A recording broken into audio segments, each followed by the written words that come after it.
In the fall of 1977, a British family would have a bizarre and terrifying close encounter of the fourth kind. This case features many elements we see in other types of alien abductions, except it features some type of terrifying entity that the family witnessed.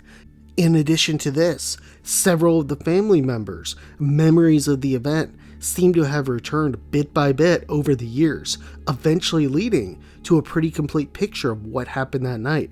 In this episode, we will examine this credible alien abduction, an incident that has come to be known as the 1977 Walker family abduction. Sometime in September 1977, the Walker family left a relative's home in Yeovil, England, and began heading home to their house in Chard. It was around 9:30 p.m., and Mr. Walker was driving, with Kate riding shotgun and their two sons, Jeff and Tony, in the back seat. After a few minutes on the road, the family began approaching a remote area known as Wind Whistle Hill. The family began driving up the hill, and then suddenly Kate would see the object and shriek. It was a bright orange cigar-shaped UFO surrounded by some type of mist or cloud.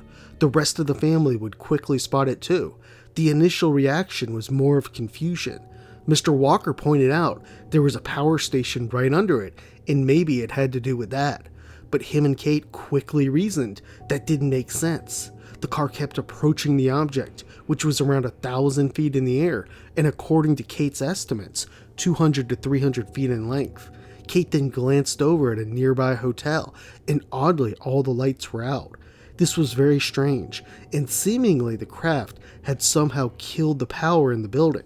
At this time, the family was now underneath the object. Kate looked at her watch and was stunned to see that the time all of a sudden was 10:10. Kate, terrified, screamed at her husband to gun it, and the family sped away. Soon the Walkers arrived home, and as Kate entered the home, she would happen to glance over at the clock. It was now 10:50 p.m. To recap, the family left at around 9:30 to drive home. Normally this drive takes about 15 minutes, but on this occasion, it took at least an hour and 15 minutes. The family seemed to remember bits and pieces of what happened that night, but for the most part, the memories were hazy. Several days later, they would once again visit their family, following the same route. Once again, a strange incident would happen on the return trip home. As they began approaching the hill once more, from a distance, the family would spot a person lying down on the road and someone standing over them. As they got closer and closer, they would soon realize that the person couldn't be human. The humanoid had extremely long and thin legs and arms and moved strangely. As such, in a matter of moments, Kate's husband went from a slow approach with the family, ready to help, to putting the pedal to the metal and speeding away. As Kate and her husband returned home, they discussed what they saw and agreed, whatever it was definitely no man. For decades, the family would seemingly have no abnormal experiences. Kate and her husband would divorce, and she would remarry. Then in the mid-1990s, Kate's sons would visit her, and the three talked about what happened on that bizarre night. Jeff, the older brother, would seem to provide the most valuable information in terms of filling in the gaps. More specifically, he recalled his mom yelling at his dad to speed away. However, that didn't happen. The car stalled, and the engine died out completely. Jeff's dad kept trying to start the car, but to no avail. What happened next was incredibly bizarre. Jeff recalled time seemed to slow, and voices sounded like they were in slow motion. Even stranger, Jeff recalled his mom wasn't in the car at this point. He looked to the left and saw his brother Tony, who was staring at the window. As he looked back at his dad, he was pointing behind Jeff and looked completely terrified. Tony would begin to signal something was out there too. A bright white light shined in the car, and a frightened Jeff slid down in an attempt to hide. At this point, he glanced to his left, and Tony was now gone. His concept of time was pretty much gone, and he noticed a tall, lanky figure approach the side of the car near the passenger door.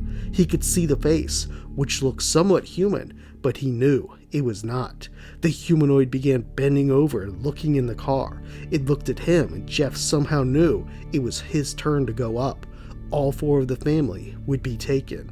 The next memory for Jeff was driving down the road and spotting a cyclist headlight.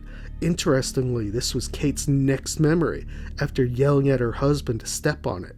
Jeff, like Kate, recalled seeing the craft, and the next memory was driving down the road and seeing the biker. Kate would soon meet with researchers and tell the story. She recalled specifically how even after such a bizarre sighting and encounter, the family just went on with their lives. This is evidenced by the family taking the same route just several days later. Without question, somehow the family's memories of the event were suppressed.